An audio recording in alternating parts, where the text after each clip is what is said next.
É uma noite quente em Gotham. O tipo de noite que traz à tona o lado sombrio de uma cidade sombria. Mas tem uma coisa lá fora que assusta até as pessoas mais perigosas dessa cidade. E não é o Batman.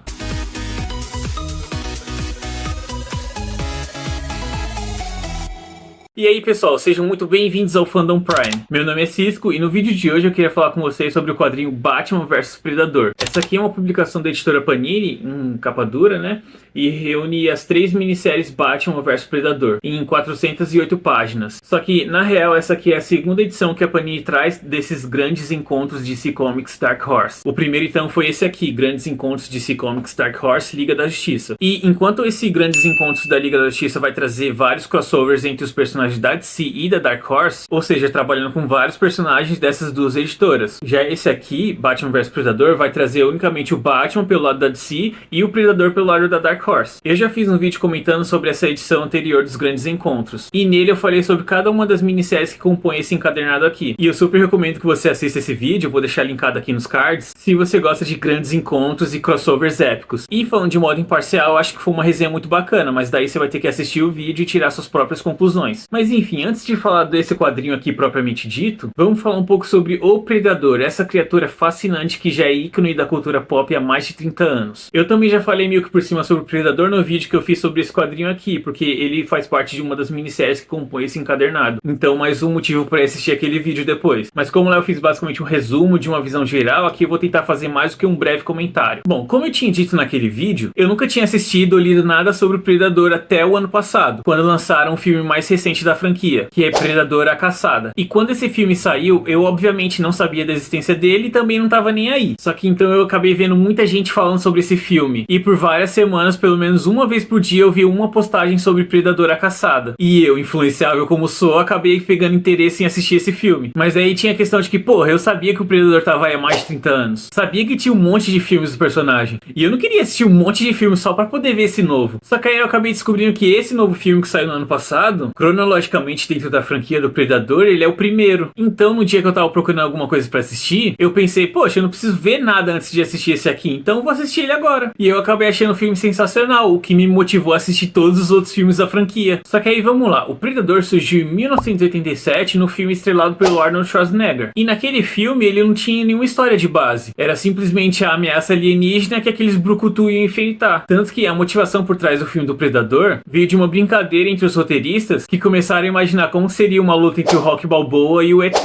Então a ideia original não era fazer uma história complexa e super elaborada. Era simplesmente fazer uma porradaria muito doida, sem sentido e ao mesmo tempo empolgante. Aí beleza, depois de uma produção super conturbada, que foi desde troca de atores até o redesign da criatura principal, o filme acabou fazendo mais sucesso do que os produtores esperavam. Então rapidamente aquele filme ia se tornar uma franquia. Nessa época a Dark Horse, que era uma editora de quadrinhos independente, percebeu que seria mais lucrativo fazer adaptações de grandes franquias que já estavam estabelecidas do que criar seus próprios personagens. Então eles foram até a Fox e adquiriram os direitos para adaptar para os quadrinhos o Predador e o Alien. Fora essas duas franquias, Predador e Alien, a Dark Horse também comprou várias outras licenças de franquias grandes, o que acabou rendendo muito dinheiro para eles e impulsionando o status da editora. Só que aqui eu vou me ater só nessas duas franquias, Predador e Alien. Mas por que eu trouxe essa questão da Dark Horse e os quadrinhos para cá? Além do fato de que esse vídeo é sobre um quadrinho da franquia. Acontece que se você fizer que nem eu e assistir todos os filmes do Predador, vai acabar percebendo que o Predador não passa de um vilão no próprio filme. E o que eu falei sobre o filme do Schwarzenegger também vale para os outros filmes da franquia, onde a gente acaba descobrindo quase nada sobre essas criaturas, ou de onde elas vêm, ou por que fazem o que fazem. No caso, pelos filmes, a única coisa que a gente acaba descobrindo são só as coisas que os personagens descobrem por interpretação deles mesmos. Mas olha, aquelas coisas são só interpretações daqueles personagens que estão participando da caçada, enquanto que a gente, como espectador, também tem outras interpretações pela visão que a gente tem. Mas são muitos poucos fatos que a narrativa conta pra gente como verdade. Nesse sentido, a gente só tem easter eggs, por assim dizer, como os troféus dos predadores, e também outras coisas que são óbvias de se enxergar, como o que acontece no final do Predador 2. Mas então, graças a Dark Horse, a gente teve uma expansão do universo de Predador, onde, através dos quadrinhos, a gente acaba se aprofundando mais na mitologia deles e conhecendo mais o personagem. Claro que a história do Predador foi expandida para muitas outras mídias, além dos filmes e os quadrinhos, como livros e jogos, por exemplo. Mas acontece que os quadrinhos quadrinhos foram os maiores agregadores nessa história toda, na minha opinião, pelo menos. Então é graças a esse universo expandido que a gente acaba descobrindo que os predadores são de uma raça chamada Yautja, e eles vêm de um planeta chamado Yautja Prime, sem relação com o Fandom Prime. Então você não precisa ser um caçador ou um predador para curtir o vídeo e se inscrever aqui no canal. Enfim, apesar de eles serem uma sociedade muito avançada em questões de tecnologia e inteligência, eles vivem de uma forma muito arcaica, por assim dizer. Então toda a civilização deles gira em torno das caçadas, e por isso eles valorizam demais a honra. Ter êxito numa caçada também vai medir o nível de sucesso que um Yautja já vai ter dentro da sua tribo, que aliás no planeta deles são muitas tribos. Daí quanto mais caçadas ou mais desafiadores foram as presas, mais bem sucedido vai ser aquele predador. É por isso que os predadores empregam sua tecnologia super avançada para viajar pelo universo atrás de presas cada vez mais desafiadoras. Os predadores então vão considerar os xenomorfos, que é a espécie dos aliens, como sendo a presa suprema. Ou seja, se um predador matar um xenomorfo, ele vai ser um predador muito pica. Agora, se o predador matar um xenomorfo rainha, ele vai ser o pica das galáxias. Mas fora os xenomorfos, os predadores também consideram os humanos uma presa muito desafiadora. Por isso, o seu constante interesse pela Terra. Antes de mais nada, você já curtiu o vídeo e se inscreveu aqui no canal? Sim? Ah, beleza então. Bom, nessa altura do campeonato, simplesmente expandir a história do predador já não era mais o suficiente. Então, o pessoal da Dark Horse, que tinha a faca e o queijo na mão, resolveu juntar o predador e o alien numa história só. E eu tô falando de fazer isso muito antes do filme que saiu ali no começo dos anos 2000, numa época em que os crossovers eram uma parada muito rara. Quer dizer, hoje em dia também é uma parada muito rara, mas como já aconteceram várias vezes no passado, a gente acabou relativizando essa questão. Mas o fato é que juntaram dois potentes numa história só e foi uma parada muito foda. E isso, meus entusiastas de porradarias sanguinárias, acabou abrindo as portas para um mar de possibilidades. E é nesse momento então que a gente chega em Superman vs Predador.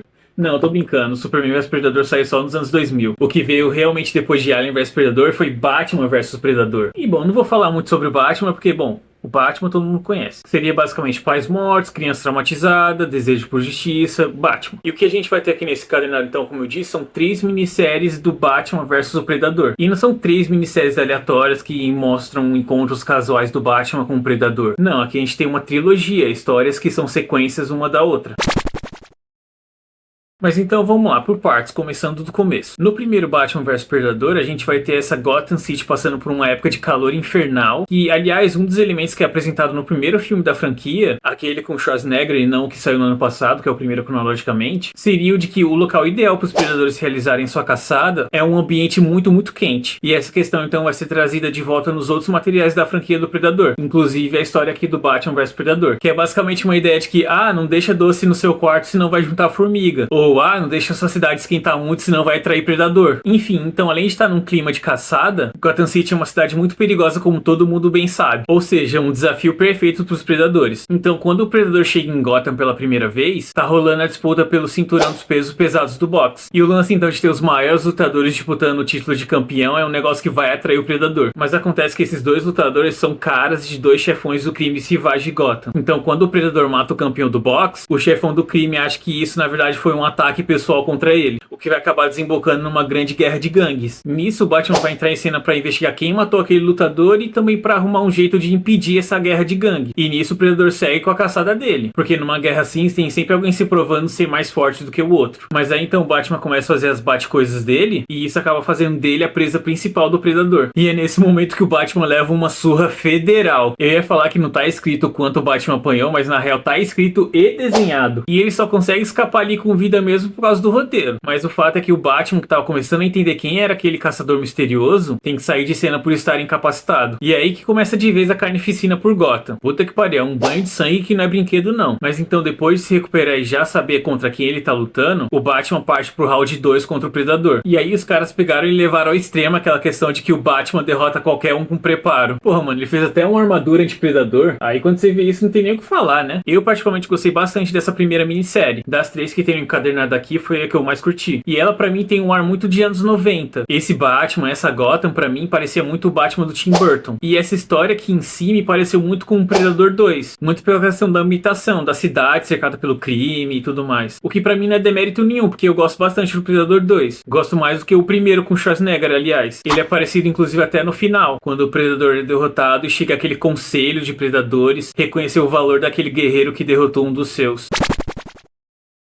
A segunda minissérie, então, que seria Batman vs Predador 2, Rixa de Sangue, vai trazer como protagonista, além do Predador e o Batman, a Caçadora, que é a Helena Bertinelli. O que pra mim é uma sacada genial você pensar em colocar a Caçadora numa história com o Predador. Mas enfim, essa história aqui vai se passar alguns anos depois da história anterior, numa época em que o calor tá quebrando recordes mais uma vez, pra você ver como aquela questão do ambiente muito quente vai sempre estar retornando. Só que bom, o calor faz todo ano, então tá todo mundo tocando a sua vida normalmente. E nessa época o Batman tá investigando um outro chefão do crime de Gotham. Um daqueles mafiosos genéricos lá. Mas eu tô falando dos genéricos mesmo, não dos grandões tipo Falcone ou Maroni. Mas acontece que esse cara já tá de saco cheio do Batman atrapalhando os negócios dele. Então ele vai contratar um grupo dos melhores assassinos que o dinheiro pode comprar pra acabarem com o Batman. Mas acontece que a Caçadora também tava atrás dele. Mas como a gente vive numa sociedade patriarcal e esse é um chefão do crime genericamente machista, ele obviamente não reparou que a Caçadora tava atrás dele também. Então quando a Caçadora percebe que ela e o Batman estão atrás do mesmo cara e que a vida do Batman vai ficar complicada com esse bando de gente indo atrás dele, ela propõe que eles unam forças. Só que aí o Batman mete aquela de que ele trabalha sozinho e não sei o que e fica por isso. E é nesse momento que surge um novo predador na cidade. Só que esse predador tá diferente do último. Ele tá mais sanguinário, tá mais violento e parece não ter honra nenhuma. Ele na real parece que tá brincando com o Batman. O Batman então aqui é a presa principal desse predador. E todos esses assassinos que estão indo atrás do Batman vão se fuder bonito se eles chegarem perto da presa do predador. E é nessa brincadeira de tentar salvar todo mundo e impedir que o predador mate mais gente, que o Batman acaba se lascando bonito. E ele só não levou uma surra federal que nem na história anterior ou acabou sendo morto por causa da ajuda da Caçadora. É nesse momento então que ele dá o braço a torcer e se une com a Caçadora para poder deter esse predador. Só que aí as coisas se complicam mais ainda quando eles descobrem que tem mais de um predador na jogada. Então as coisas ficam mais doidas ainda quando eles descobrem que um predador acabou matando o outro. É então que o Batman, sendo o maior detetive do mundo, mata a Charada. Não, peraí, mata a Charada, não o Charada. Acontece que aquele predador tava agindo estranho e fora dos padrões porque ele realmente não devia estar ali. E por isso que vieram outros predadores atrás dele. Meio que como se fossem juízes predadores, ou uma coisa do tipo policial, ou não sei o que. Então, provavelmente, quando o Batman derrotou aquele seu primeiro predador, ele ficou estabelecido na cultura Yautja como um grande guerreiro. E se você derrota um grande guerreiro assim, as honrarias que você vai receber são, porra, lá em cima. Mas acontece que isso aqui já vai ser interpretação minha, porque eu também não li nada do material expandido de Predador, fora os filmes e esses grandes encontros, é que seria então que você precisa de uma autorização, por assim dizer, para fazer a sua caçada. E o predador inicial, então, dessa segunda série não tinha autorização para caçar o Batman. Eu acho, e aqui já é também outra interpretação minha, que esse predador devia ser um parente do primeiro predador que veio atrás do Batman. Então não tinha honra nenhuma nessa caçada dele, era só puramente vingança. E bom, os predadores são uma raça muito honrada. Se você quebra o código de conduta, então a pena sua vai ser a morte. Então beleza, tinha mais de um predador na cidade, só que só um era uma ameaça real. Então era desse que o Batman e a caçadora precisavam dar conta. Aí então o Batman vai fazer um bem bolado com a caçadora e até os outros predadores para dar um fim nesse predador. E no final, depois de muitas mortes, eles conseguem dar cabo desse rebelde. Assim, eu gostei bastante dessa segunda minissérie. Acho que o nível caiu um pouquinho em relação à primeira, mas mesmo assim ainda é boa. E ela também ainda tinha aquela ambientação meio dos anos 90 que eu gostei bastante na primeira minissérie. Sério, eu não conseguia deixar de ver o Batman do Michael Keaton aqui enfrentando o predador. E isso pra mim era muito divertido e fazia a história valer muito a pena.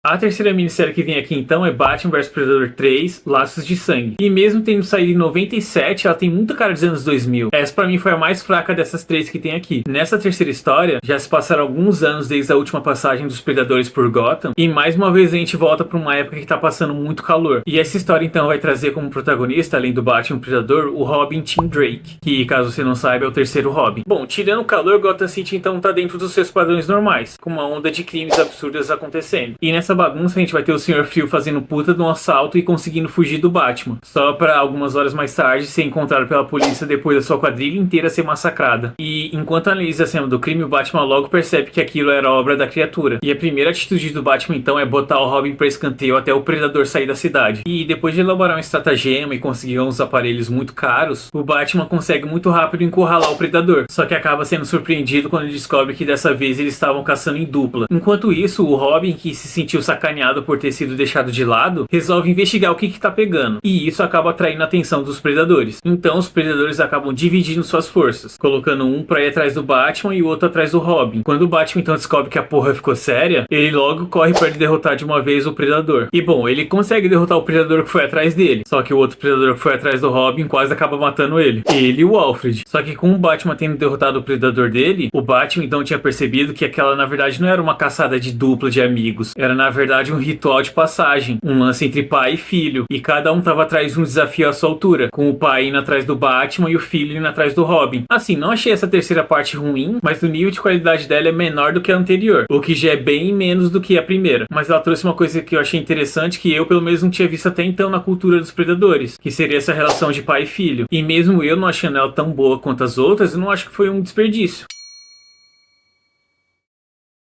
Hoje em dia está estabelecido que todo filme, série, quadrinho, livro, jogo, etc. faz parte do cânone, até que saia um novo material da franquia que anule o que foi dito anteriormente. No caso, entre em contradição. Aí passa a valer o que saiu mais recente. Então, da mesma forma como eu disse que aquela minissérie do Superman vs Predador poderia facilmente entrar no cânone, eu acredito que essas minisséries aqui, Batman vs Predador, poderiam facilmente fazer parte desse cânone do Predador. Pra mim, essa aqui foi uma trilogia incrível, um material fantástico do Predador. Pelo menos tão bom quanto um dos melhores filmes que tem da franquia. Eu posso dizer tranquilamente que isso aqui é melhor do que alguns filmes que tem da franquia Predador. Minha nota pra esse quadrinho aqui então é 4. Não acho que é uma coisa essencial, imperdível, mas é bem divertida. Também não acho que é recomendável pra qualquer tipo de pessoa. Eu simplesmente diria que se você gostou dos filmes do Predador, essa leitura aqui vai te interessar bastante. Agora, se não, pode deixar isso aqui quieto. Apesar de que eu também acho que esse quadrinho aqui é um ótimo material pra você começar a gostar do Predador e se iniciar nessa franquia. Então fica aqui a dica.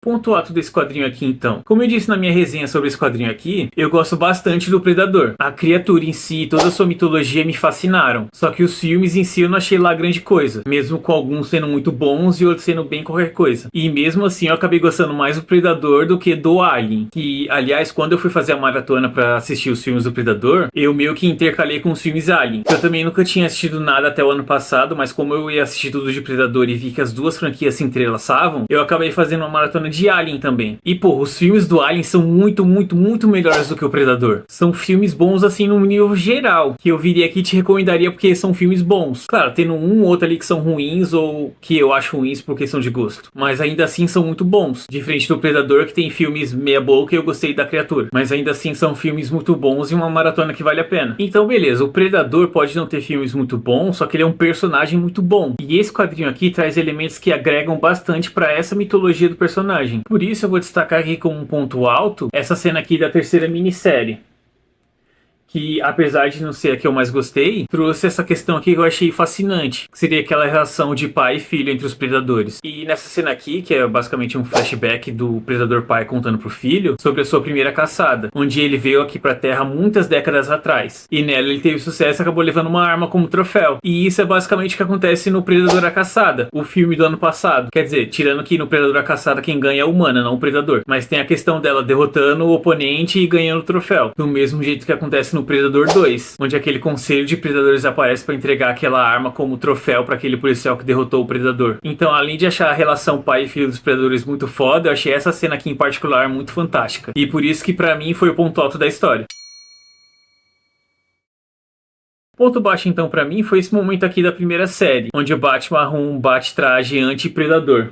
E eu só tô falando que isso foi um ponto baixo pra mim porque eu acho que não combinou com o resto da história. Porque vamos lá, o Schwarzenegger derrotou o Predador praticamente pelado. O policial no segundo Predador derrotou ele só com uma pistolinha. E a mais fodástica de todas, que foi a minha do Predador da Caçada, derrotou ele só com a porra de um arco e flecha. Então pra que caralho que o Batman, sendo o Batman, precisar de uma armadura super pesada pra derrotar o Predador? Mas aí você pode pensar, ele tava vindo de uma recuperação difícil, onde ele foi todo quebrado e agora precisava de um apoio e não sei o que. Mas olha, nessa parte eu já tava muito puto, apesar de estar bem empolgado, porque já tava vendo que eles iam usar aquele artifício de que, agora com preparo ninguém para o Batman. Então, porra, já que o Moco é fodão, pra que ele vai precisar dessa armadura? Vem no soco, caralho. E eu digo que é ruim só essa questão da armadura, porque mais pra frente na história, no meio da luta final entre ele e o Predador, o Batman vai lá e tira o capuz e tira a capa, e aí sim fica visualmente um negócio muito foda. E meio que equilibrado, por assim dizer. Então, pra mim, isso fica como ponto baixo mais por ser uma desculpa jogada do roteiro. Então é isso, pessoal. Espero que vocês tenham gostado do vídeo. Não se esqueça de deixar o like e se inscrever aqui no canal. E também deixar seu comentário aqui. Pode falar se você já leu essa história, o que você acha do Predador, se você ficou interessado, críticas, elogios, sugestões, pode falar qualquer coisa. Beleza? Então até a próxima!